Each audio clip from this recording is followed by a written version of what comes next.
Hello, everyone, and welcome back to the EGFC. Due to time constraints, we are unfortunately unable to get that interview with the side of Iona, but we congratulate them on their victory this week over Canisius College. They advanced to 6-6, and we'll see them next week. We'll be moving on to our next matchup here between two really newcomers to the EGF. UTA, they have been on fire at 3-0 this season versus South Alabama, who's been on the rise. After a slow start, they've worked their way back up to 5-6. So two teams really influential in that playoff race. Should be a fun one. Yeah, and on the either side of it as well. I mean, UT Arlington just come undefeated throughout the first split that they have made it in the EGF and show no signs of slowing down. Meanwhile, we stressed in the last set just how important getting to that 500 is, and South Alabama they're looking to get there, as we have got Red Rhino and Curry starting off the day, and UT Arlington, they are as good as they are, as high ranking as they are, because every single member of this team is just a killer. I mean, that's putting it lightly. The way UTA has started this season, they have come out just it's not even out of the frying pan into the fire. It's going from instead of being in a normal state to being into a volcano. It is just something else to try and play this team right now. They have been playing with just really well. There's really no other way to put it. As things relatively even at the start here, but that being said, the clothesline connects, and Red Rhino will drop his first stock. Man, Red Rhino was playing really well, to be quite honest. After a rough start, they had played the Incineroar matchup to a T, spacing out with these big sword aerials, but this is the nature of Incineroar. Sometimes you get hit and you take 50 just off of one big shot, and while Cloud's aerials are great for spacing out the opponent, all of them do as much damage as they need to boost up Revenge by a ton, but you don't need Revenge when you've got reads like that going for you, as what was a rather subdued start suddenly turned into a 2-stock advantage. This game felt even 30 seconds ago. Okay. Now, I don't know if Red Rhino, I mean, he's you can tell he feels the pressure right now. He's got to find a way to take this stock, and the damage just keeps coming. That was that 60-ish% from that interaction? And Red Rhino, he's at 94. This is on the verge of a 3-stock, but that should do it, and it just barely does. Stock moving off the board. Yeah, Red Rhino still trying to play this falling aerial game to effectively space out, but the roll habit was found, analyzed, and exploited on the part of Curry as we start the day with a 2-stock, and sometimes the floodgates open early in the case of UT Arlington, but University of South Alabama has their own solid amount of players. It's going to be a team digging deep going into each one of these sets, and mistakes like that, jumping when you don't need to, getting scared prematurely, that's stuff that sharks smell blood in the water, and UT Arlington is definitely proving to be an apex predator in this league. Absolutely. The way Curry played this matchup very well. He took game number 1 via a 2-stock, and Red Rhino, like we said, the start of this game was very close, very even, but Curry just, again, the amount of times that he found one opening and then just got, the stock off of it. And I think a huge factor too was the fact that he was starting off those stocks for Red Rhino with Revenge Online, and then he immediately found a side B. And if you connect those side Bs with Revenge Online, that's what, 50% or so just off the bat. You don't even have to, land a full combo or anything. It is just button press, and all of a sudden there's half your stock gone by, and that's kind of it reminds me like of a sucker punch, right? Just all of a sudden you get caught off guard, you get punched, and now you are down. Now you have to find a way to respond. And it's not the easiest thing to do once you've just been hit for 50% and half your stock is gone. On a character like Cloud, that's a very scary prospect. Yeah, and it's always on paper versus in practice when it comes to Incineroar. Like in the inverse of what you usually expect. Like there's some characters that are better on paper than in practice.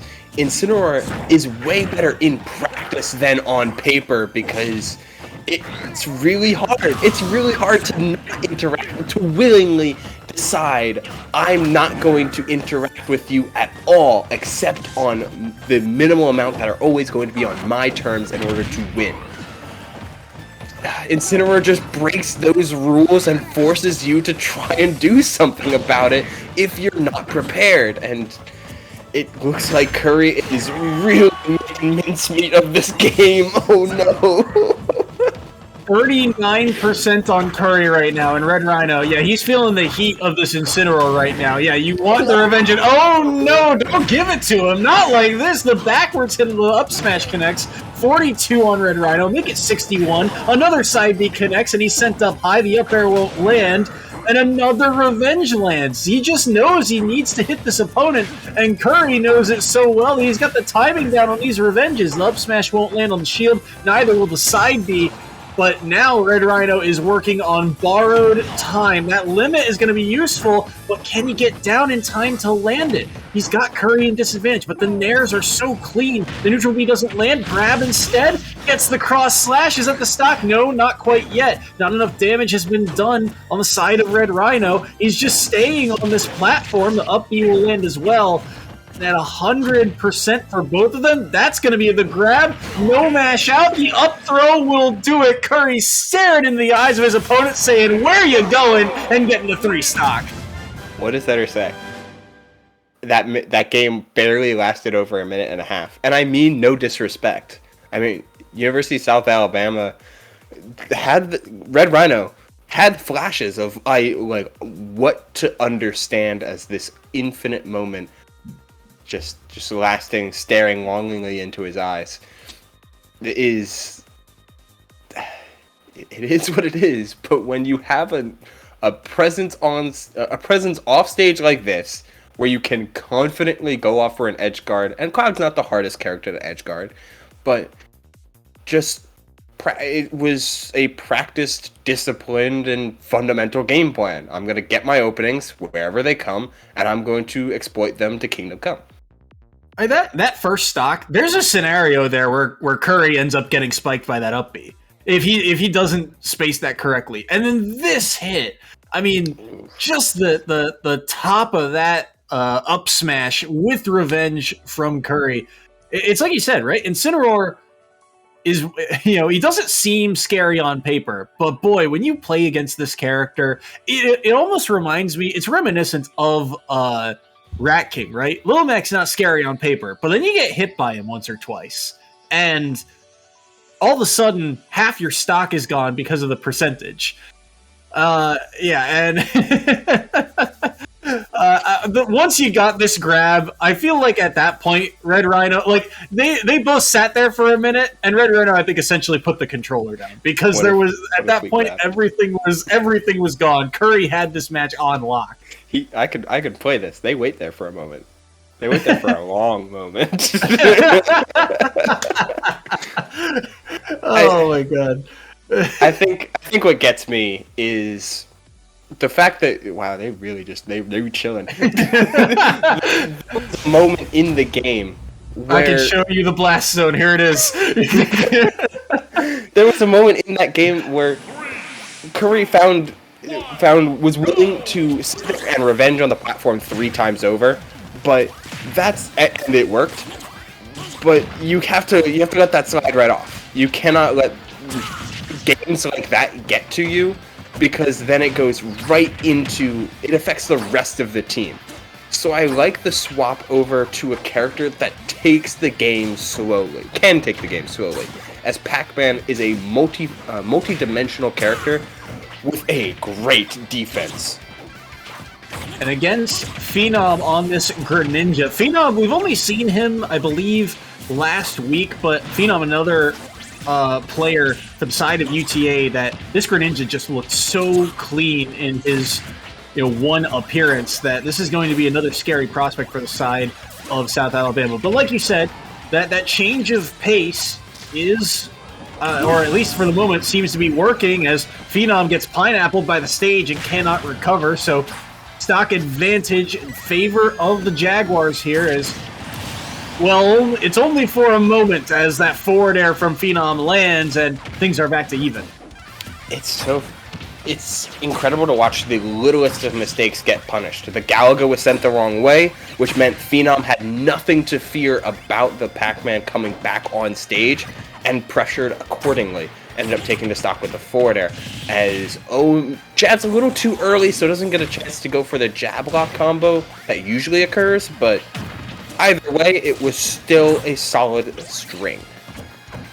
Ooh, I like that idea there to use the hydrant, or use the orange into the hydrant to try and kind of mix up the angle of that projectile. That sweet spot up smash, though, not going to do it quite yet. Bakakun will survive, but only for the moment. Oh, I think he was trying to use the hydrant to push him into that hitbox, which we've seen a couple of Pac-Men do in this league before. There aren't many of them, but they do all have their tricks up their sleeve, and that being said, things are relatively even here on the second stop.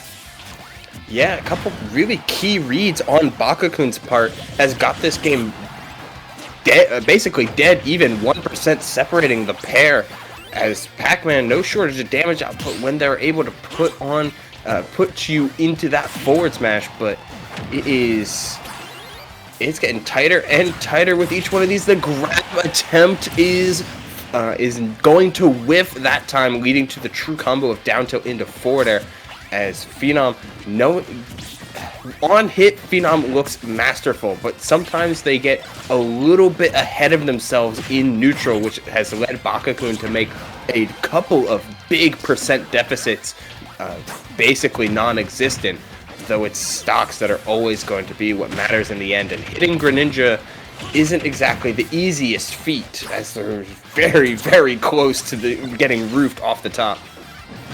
Bakakun at 57, too, on his last stock, while Phenom still surviving at 165 here. And Pac-Man, a character, doesn't necessarily struggle to kill, but it's more of a question of can they find those setups or strong hits in the first place. Phenom not making it any easier. The follow-ups nearly leading that forward air. The apple does not connect, and Bakakun just trying to buy some time off stage here. Does manage to get back to center stage, and good movement around there to find and control center stage, but again, just where is the follow-up here from Bakakun? He's really struggling to get anything going here. Yeah, and just really using the double jump very, very early on some of these defensive plays, looking like they're too focused on resetting neutral, but the awkward pop of the apple will bring this down to a one-stock game. And we see Bakakun did this last stock, did this the first stock, and falling out of Greninja's up smash could quite make this Bakakun's ability to bring this back to a very even game, as the neutral air does hit another up smash on Phenom's part and still missing the strong spot. Slowly chipping away at this stock is Bakakun, but he's got to play very carefully here. Good jump away there. Phenom was waiting, and that forward smash will connect just in time, and Phenom takes game one via one stock. Yeah, that was a closer game than the percents really let it seem, because everything seemed to... Bakakun just had a lot of moments where it was either a slight lapse in judgment, like with some of those grabs attempts that he got punished twice over for, and those punishes went for stocks, as we saw in the final stock and as we will see eventually on the second stock.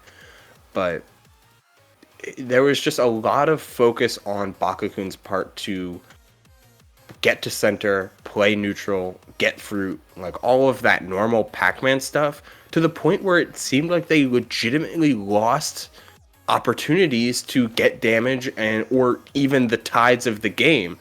And if you're a player that is allowed the ability to make mistakes and not go get punished, it's the reason why we saw Phenom throwing out so many up smashes at the end of the game, because none of them were going for these huge kills.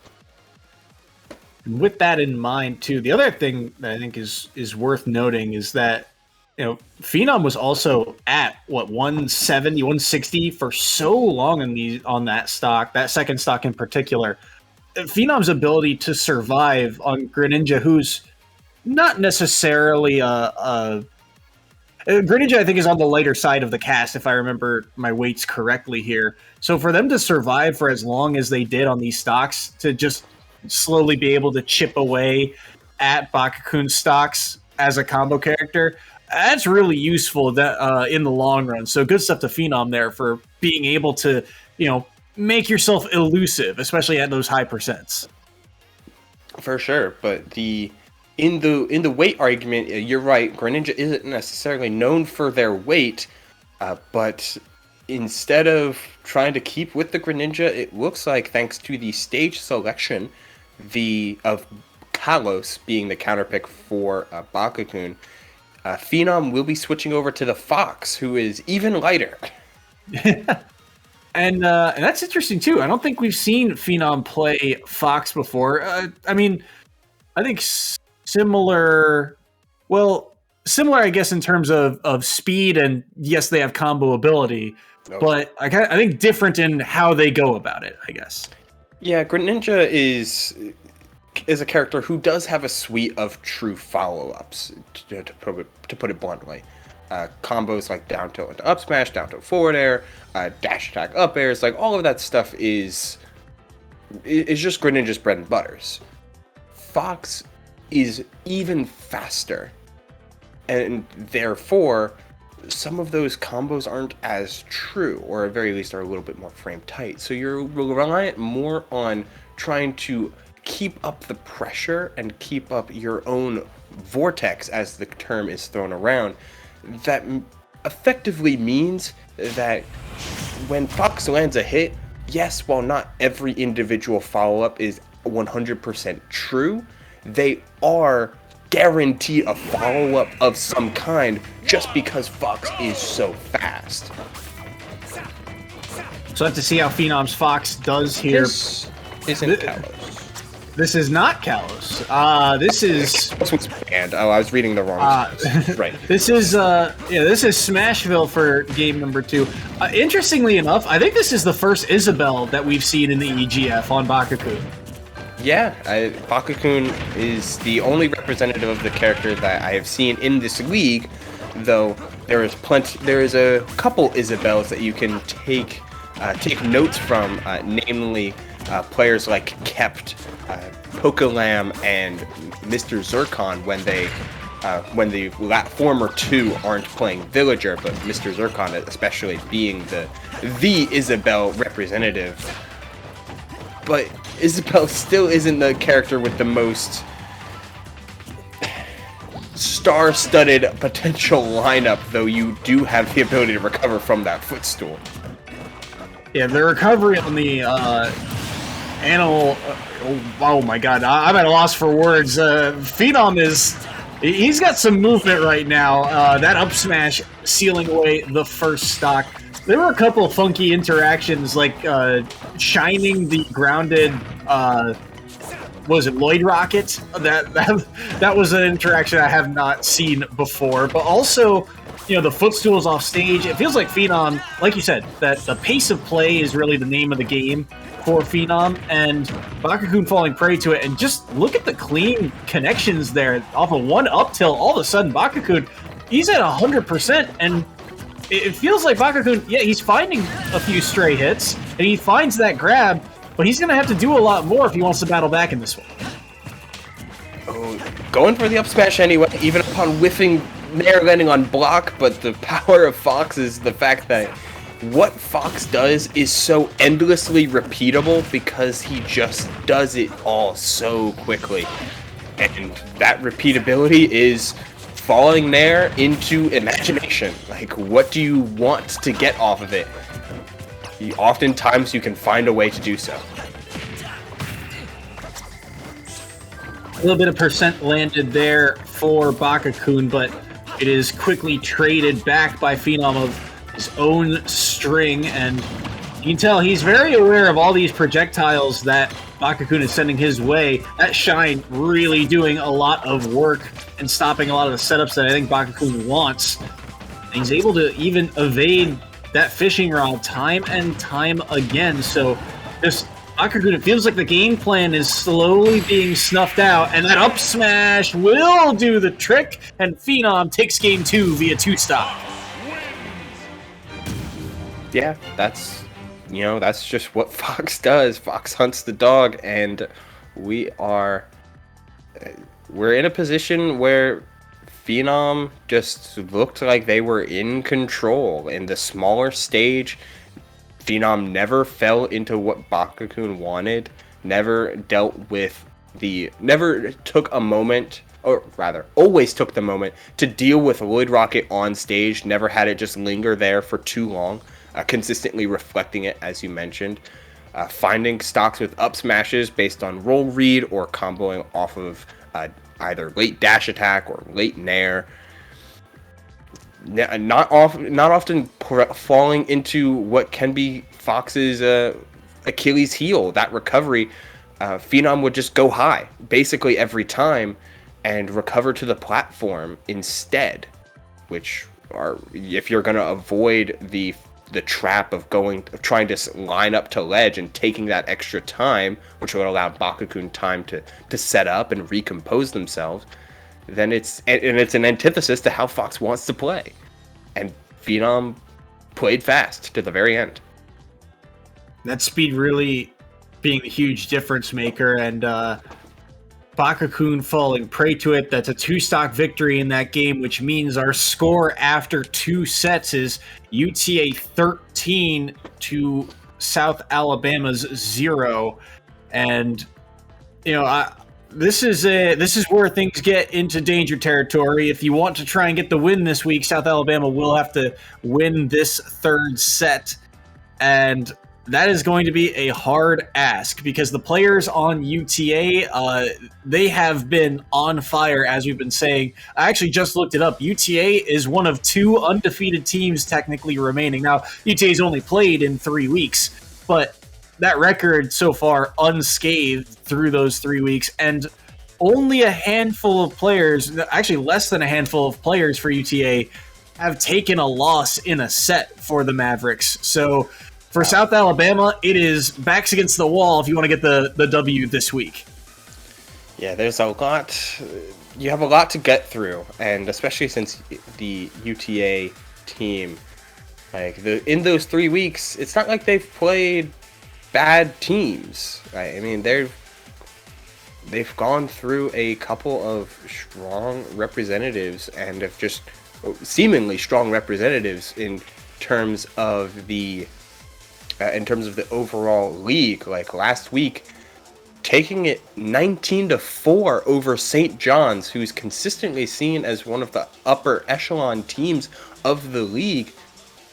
They're rolling on a mission, and there's just no sign of stopping, as we see from these games.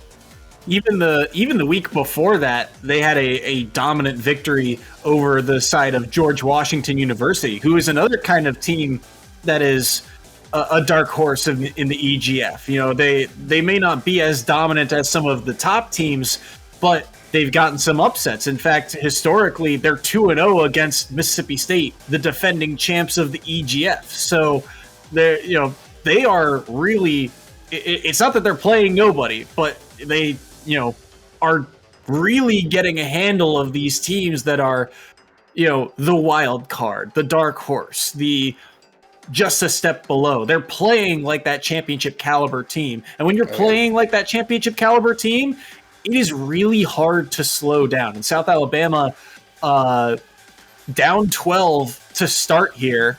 It's a hard ask. This is one of those challenges for South Alabama. The kind of test your steel types of weeks where it's like, okay, we're at 5-6, we're in the playoff race. Now we get one of those playoff-bound teams, or at least seemingly playoff-bound teams.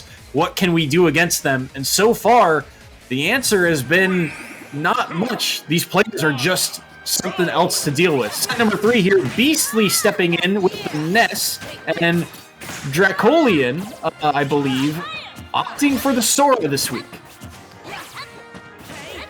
This is a precarious matchup, but it feels like it's so difficult to wind this individual games away from the fact that University of South Alabama is such a de facto underdog. But sometimes this Sora, if you're trying to contest and slow the set down in a lot of ways and contest the overwhelming offense of UTA, Sora can slow the pace of this game down with his floaty movement all the same, but contesting air to air is what Ness does best. Ooh, look at the Beastly. Oh my goodness, that's almost the stock there off of that forward smash, and the percent continues to rack up that forward air, keeping Dracolian off stage. The up B not going to land. I love the patience from Beastly on that forward air, so clean, and all of a sudden, Dracolian is on his last stock. Feels like this happens nigh every set. Like, it starts out with University of South Alabama, like, getting a lead at the start, getting a couple first hits, keeping it even early, and then high percents come, mid-high percents come, and UTA shows their experience, shows their practice, not having to worry about hunting for kill moves, not worrying about the percents rising and combos not working, just playing the game as they know they can do, and getting these massive leads because of it. Ooh, that forward smash nearly finding its mark, but Beastly will be able to escape for now. The grab not able to connect either. That side B won't be able to take the stock quite yet. Not a ton of knockback on that move. And ran into the up smash. He wanted another grab, and Beastly said, no, not today. The up smash connects, and it's a 3 stock for UTA. Yeah, it's certainly a 3 stock as it caught Sora on his larger-than-life shoes. I feel like every set has been a similar tale of the tape. Just early game, even back and forth play that gets pulled away from as the UTA handles their business. And part of what being a championship caliber team, as you were mentioning in the pregame, is not only beating the big teams and getting the big wins, but also not underestimating your opponents when you know you should be walking away with a W. And it doesn't seem like UTA is coming out here and pulling their punches or underestimating their opponents. They're out here to win, and every single member has played like it. Beastly, I love that second stock there. The patience he displayed. I didn't even realize that Dracolian used that counter after his hit, and Beastly just said, nope, I'm going to wait this out, and then eventually, bam, forward air sealed it away. And like you said, Beastly just playing like the rest of his team, playing on fire. Here's another look at that stock, by the way. Up B is going to connect here, and the the counter comes out from Dracolian, and it just isn't enough. Oh, wait, no, he hits up. There's the counter. I didn't even realize that. I thought he was still in hit stun, and he was just still falling, but nope. Threw out the counter, waited it out. Smart play from Beastly there, and it's those smart plays, those small advantages. I think UTA does this, or at least through the first 3 weeks. They've done this better than a lot of teams here in the EGF. Those small openings, they make such good use of him. A whiff, the whiff punishes. That counter is such a smart play from Dracolian, because why not go out and edge guard him? He's at 114. He's off stage. You're Ness. Why not land that forward air? And in the patience he displayed. Angle. Yeah, go ahead. This angle is so devastating because it affords you that patience, as you're mentioning. You can sit there and freely, you're in range to attack, but you're also out of range of your opponent. It is such a devastating position to be, and the position to be if you're looking for an edge guard off stage. But here we are on Yoshi's story, and Beastly looking to try and continue right where they left off, with Dracolion being a little bit more aggro with some of their play, which Sora can afford in a couple of instances, though the slant not proving to be his friend, sliding right off the stage with the final swing of the Sonic Blade. That's a harsh start for Dracolian this stage in particular. Beastly, that air dodge not going to pay out quite yet. It ends up being an SD from him, so number 1 off the board and things back to even. But this is where Dracolian has to respond. Lands that forward smash, which is a good amount of percent on the board. But the combo game here from Dracolian is a little lacking. We haven't seen a lot of follow-ups. It's been mostly just kind of 1 or 2 hits and then done. No 3-hit classic strings like we've seen in the past. Yeah, Sora really is reliant on the Kingdom Hearts style combo game. Though that up there, looking for it all with the up special as well, but it's... In order to take a stock with Sora, he does have a lot of raw individual hits that can close out stocks well at these high percents, but to get there, you need to rely on, you need to get some of your strings going. These 1-2, 1-2-3s that Sora is so good at. And by that, I mean like Nair 1-2 into forward air 1-2-3, stuff kind of like.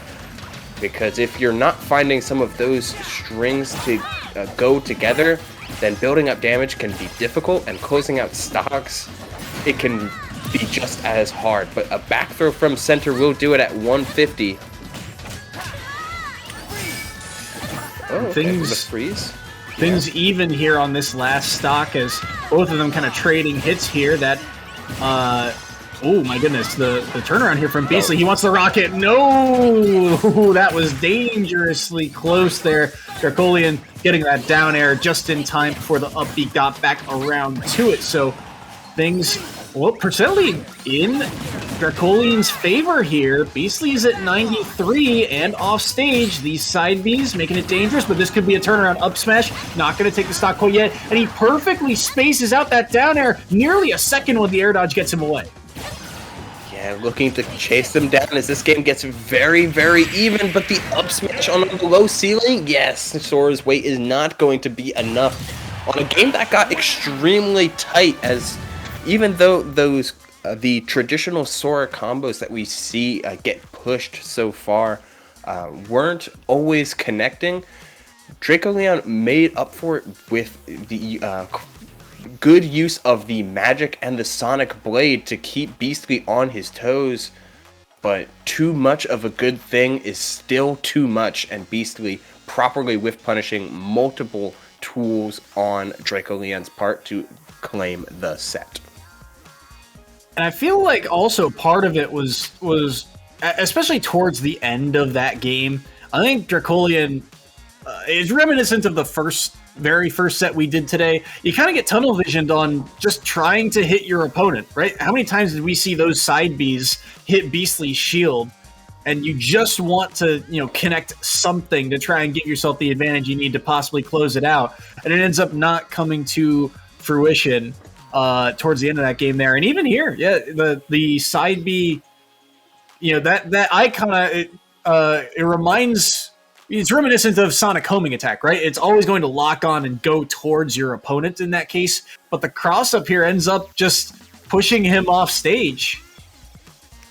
Yeah, nothing to block him as well. I think it was because of that slant. Instead of going into a flat stage, he traveled along a slant at the end. which didn't halt his momentum, halt his forward movement as much as it should have. But wow, it really did get surprisingly close, but not surprisingly close. It did get very, very close at the end. Drekalian was making a lot of really firm decisions, hunting for grabs when they needed to, knowing what to find in proper situations. But it was when it was their decision making getting too repetitive that really put the nail in the coffin for Drekalian. And so with that victory in set number 3, score now 18-0. And that actually means University of South Alabama, they cannot come back from this. Maximum points you can earn in 2 sets. Well, and 1 set is 8.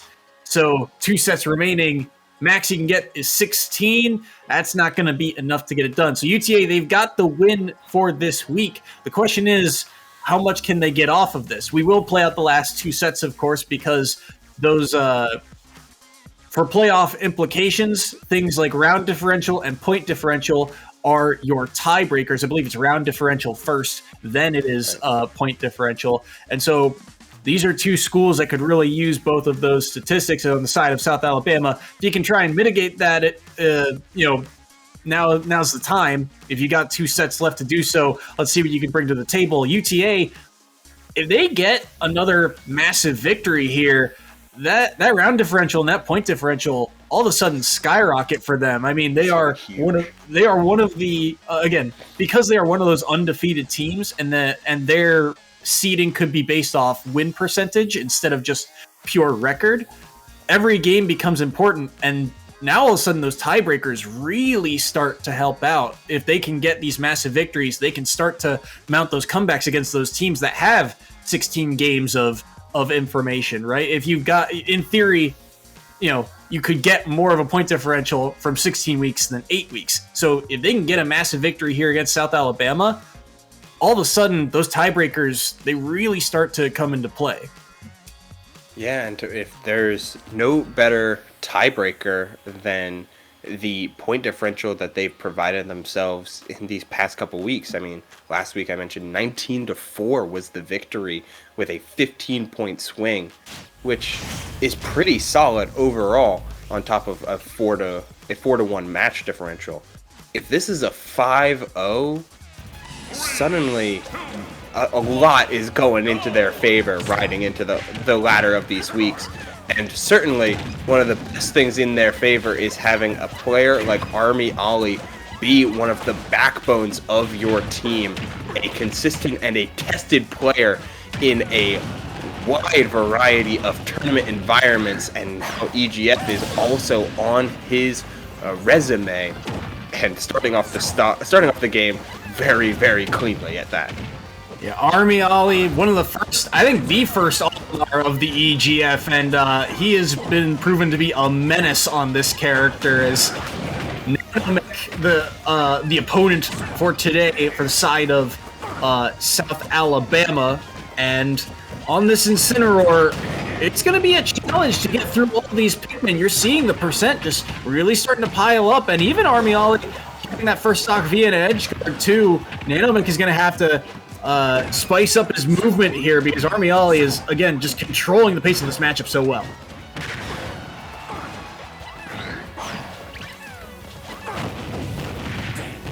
Oh no, he had the side beat, but it didn't connect there.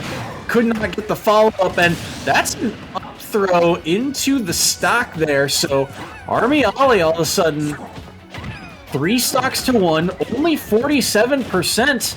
And if you're UTA, I mean, keep the ball rolling, see what you can get out of it. A 3-stock could be massive here for that point differential. Nanomic's got to make something happen, and he just cannot do so. Army Ali has not been touched since Nanomic came down from Halo.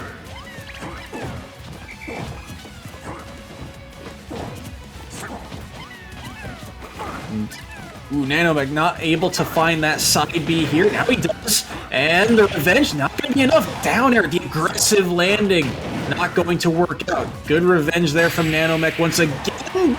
One too many times caught approaching, and Army Ali takes it via a 3-stock in game number 1. that's the Olimar effect, right? It's a player and a character that plays so well at a very particular range, this mid-range game plan where Nanomech wanted to scrap but just couldn't get past this wall of Pikmin as the double forward smash really impedes the forward progress of Nanomech. And it's a complete change of pace from the previous Incineroar that we saw.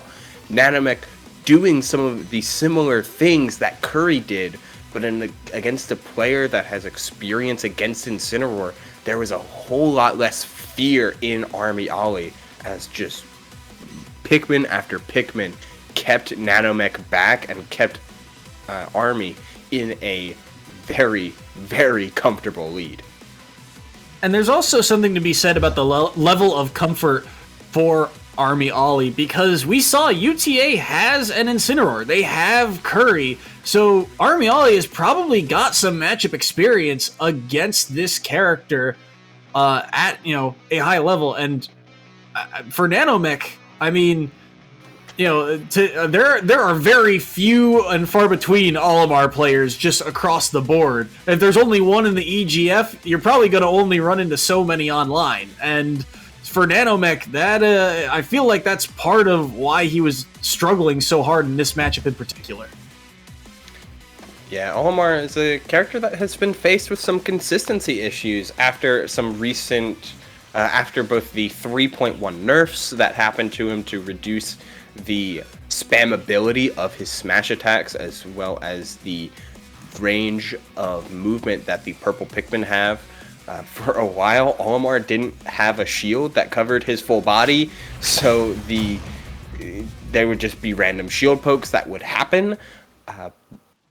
It's a thing that Olimar has had to deal with throughout the entirety of the game's lifespan, and still does, because of the nature of Pikmin that can both be the awkward AI of Pikmin and attributes that can both be harnessed and be a detriment to Olimar. So let's see, Nanomech here opting for the Terry here in game number 2, and we have seen Nanomech's Terry in the past. I'm not 100% sure what the results are for this character in particular, but Nanomech's Terry, we saw Terry earlier. We saw what this character can do. So let's see what he can do against Army Ollie. The answer so far is not too much. 77 is a little bit better percent-wise against Nanomech, but... Yeah, it has been Nanomech utilizing Burn Knuckle to its fullest extent. And Burn Knuckle is a heck of a button, but the dash attack comes in. Yeah, Terry's hitbox properties, just being the muscular man that he is, powering through all of these Pikmin unimpeded with some of these dash attack hitboxes and Burn Knuckles, just powering through all of what Army Ollie had to offer. There is what's going to be the difference maker, though. These whiff punishing and the confidence from Army Ollie to find those positions, it means Nanomech has to be a little bit more careful than haphazardly swinging around some of these specials as he has, though they've done numbers on the Pikmin, and that is absolutely huge. And so far things here on the second stock are even. Now let's see what they can do on this second stock.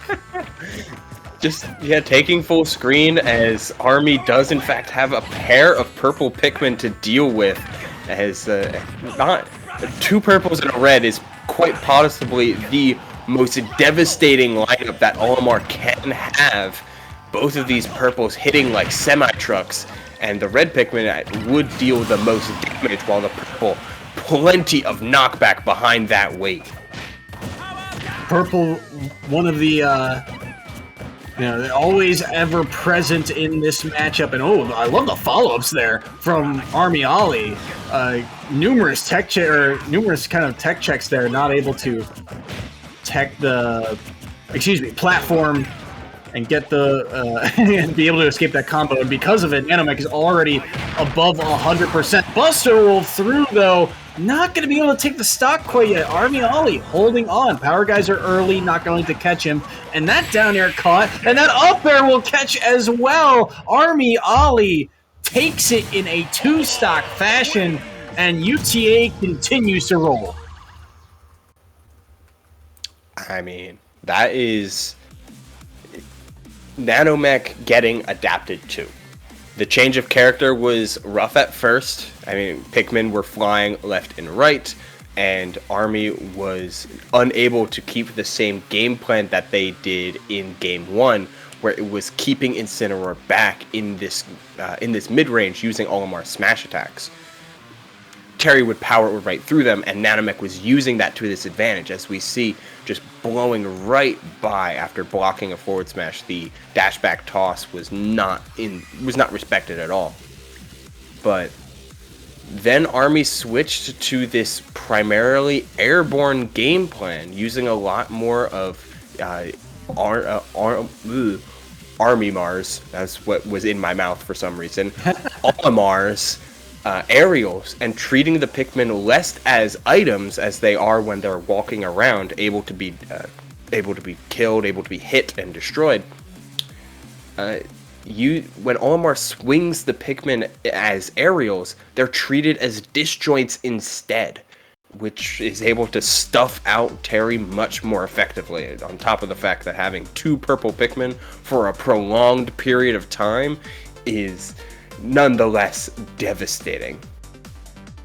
And those disjoints you were talking about, ever present in the last sequence of that stock, right? He's on ledge, gets the down air to knock Nanomech away, then finds the next one to hit him off stage, and then trying to recover that last disjoint on the up air is able to clean up the stock. So good play by Army Ollie there, taking that set, and that's 7 more points the way of UTA. All of a sudden, it's 25-0 here in favor of the Mavericks. And yeah, I believe, if I remember correctly, this would be the depending on how many points they get, this might be the largest victory for UTA overall.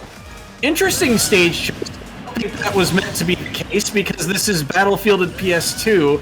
So now I'm curious to know whether it was Battlefield or PS2 that was the choice. I mean, more than likely it's going to be PS2, I would think. Yeah, it's reading up in their chat. It is a Gentleman to Pokemon Stadium, which is far from a bad thing for majority of characters. Most characters are at the very least fine on Pokemon Stadium, as we see the 2 Davy playing the Aegis, as well as the I believe it was Mr. Gasmask was the opposing player, or the other side for South Alabama on the Kazuya. So a double dose, a healthy dose of the FGC reps that aren't Shotos from Tekken and King of Fighters respectively. But it's so hard to play into. It's so hard to play into a character with almost excessive movement like Mithra, as well as the range on Pyra, when arguably Kazuya has some of the hardest time just straight moving around. His dash isn't incredibly long, though he does have a pretty solid backdash, and a command dash to boot to help with that.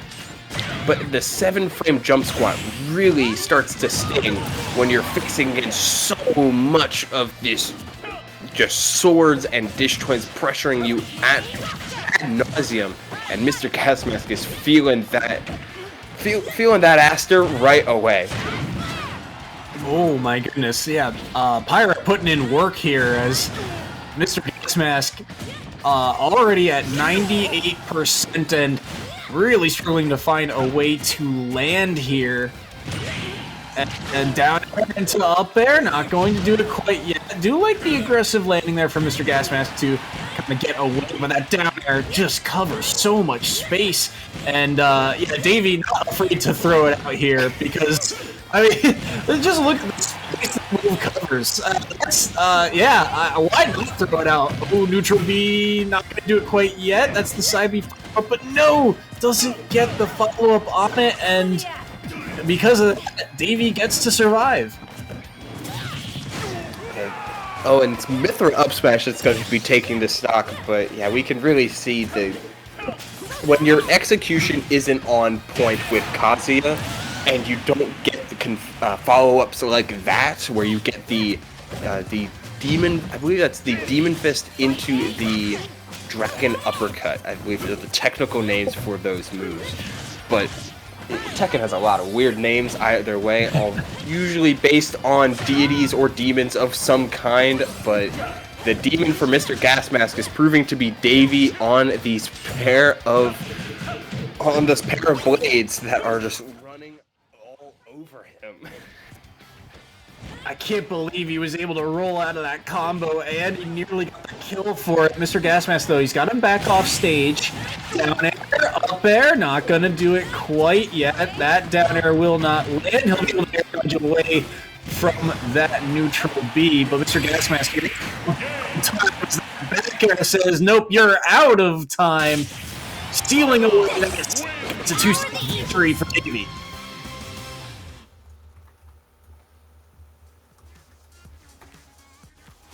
Yeah, I mean, a 2-stock is cemented.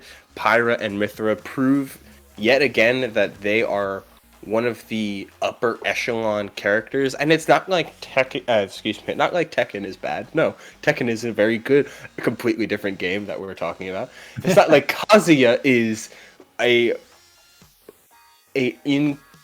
poor character in this game. In fact, Kazuya has some of the most devastating combos in the game, period. But there's just a lot more to go about it, and he honestly, despite the neutral playing similar, the way he is inputted into the game is there's a lot more extra steps with some of these inputs, because most of the time it's treated like a traditional fighter, where he has a tilt matching for each of the number pad, quote unquote, one for every direction, 1 through 9. They all of his incredible tools that have a lot of the armor, those are often revolving around the Shoryuken input 623, and either tapping A, tapping B, or holding A to get the difference between Wind God Fist, Electric Wind God Fist, and the Dragon Uppercut, as well as the Spin Kick to Left Hook. It's a lot. There's a lot to do, and there's a lot to practice with Kazuya to maintain effectiveness, as well as use some of his best tools, like the invincible command dash forward, as well as the down tilt canceling that he can do instead of throwing out the hitbox. It's a lot, but when you're able to put it together, it's incredibly devastating. Pyra and Mithra, however, what is so important about them, and what many people really find so frustrating, is the fact that they are very forgiving to play, while still being just as effective. Yeah, that forward smash lands, and that's stock number 1 off the board. And you were talking about how Mr. Gasmask, this Kazuya, it's got difficult inputs, but when you're able to put it all together, it can be, as you said, devastating. So far, Mr. Gasmask, he has not been able to put it together. And I feel like part of it is he just doesn't have the time to do that. Davey just continues to press, and then occasionally go onto a platform and use that down air. Oh, that didn't connect. Man, if that were Link forward air, that might have landed. But that's the one that I don't know about. And this one? No, he's able to get out of it once again. And Davey got him off stage. Down air lands. Side B won't connect, and Mr. Gasmask is able to escape. Oh, and he gets him with the quadruple kicks. That is the up forward input on the tilt stick. You can get four roundhouse kicks. Not usually a option chosen by Kazuya players, but when it works, it works. And sometimes when you're at this biggest stock deficit, it's behoovant of you to not get over complex, as we saw with one of the previous extensions, going from the stature smash into a one of the other kicks into an electric, especially against Mithra. That's just, you're waiting for a foresight at that point. Good grab there from Davey, and now, nearly finding a way to end this stock. This one, another forward throw to get him off stage. Wanted the up smash, but could not do so. Mr. Gas Mask got to be very careful.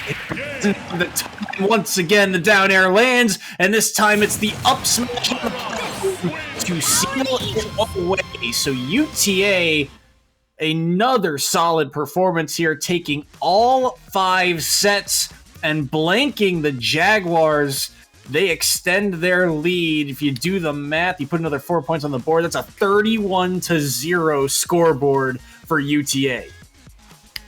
This hit through the platform. Like, there was like not even a debate about what this is hitting. And I mean, Pyra down air is just one of the moves that is so unbelievably large. But like, this is a big hitbox. It spikes all through this early part. Like, it stopped spiking about like here. Oh, excuse me, that's not anywhere near. About like here, I would say, is when it stops spiking, like in this kind of range. But it is, and it still then moves like a back air, and it's. Pyra has a lot of solid moves and has a very important place in the game plan of the character. But it, instead of being a Nair kind of character where everything revolves around neutral air, which some of the characters in this roster are a part of, that's just how they function. Think characters like Ike or Palutena, where Nair is everything to them. For Pyra, it's down air. It's so important to everything the character wants as an individual, not even conjoined with Mithra. Like, just down air, down air, down air, down air. There's also, I think, something to be said about because you've got the option to play Pyra or Mithra.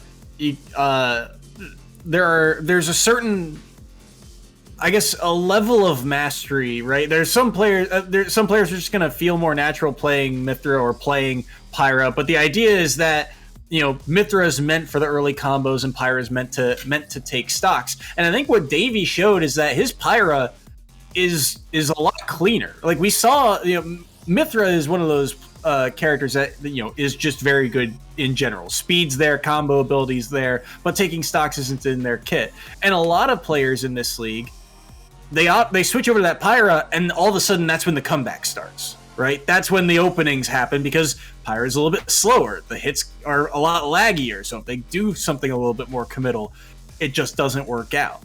And I think Davey's showing, hey, my Pyra is a little bit cleaner. You're gonna have, you know, I'm not as much of a home run hitter, you know, just trying to swing for the fences with this Pyra. I play a solid game plan to, you know, front to back. You're gonna have to be a lot cleaner with your approach if you're going to catch my Pyra slipping. I completely agree. That Pyra basically carried the entire of both games, being so strong in so many different situations. And that's what I personally find, despite how pushed this character is, it is incredible to see that both Pyra and Mithra are complete characters that you can play exclusively in your own right, which comes into play in a lot of matchups. I mean, Mithra does innately a lot better against characters like Pikachu, who can be a little bit harder to hit, so you need the speed to keep up while still using those disjoints. But on the flip side, Pyra does a lot better against characters like Steve, who you want the range and the big sweeping aerials to break those blocks and hit Steve too. Like, just all about coverage, as well as not being a fast faller. It helps out in that matchup more than Mithra does. And it's understanding the checks and balances between the two that consistently puts both Pyra, put the duo, not just one or the other, where they are on the tier list. And Davey kind of showing his mastery of those checks and balances. especially in that set in particular. Along with UTA, the rest of the players today, they all looked fantastic. We'll be cutting to we'll be cutting to a short break to see if we can get an interview possibly with one of these players. This is the largest margin of victory, by the way, for UTA so far this split. So we'll get a chance to possibly talk with them. We'll be cutting to a short break. Don't go anywhere. We'll be right back.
Hello, everyone, and welcome back to the EGF. We are here with Davey from UTA after their 31-0 victory over South Alabama. Davey, how do you guys feel about your team's performance this week? Pretty good. I feel pretty good about it. I mean, nothing real bad to feel about when you have the potentially what is the largest margin for victory in EGF history, let alone team history. I don't fact check me on that one because I don't know for sure. But it is certainly a performance to be proud of when every single member of your team is performing up to snuff.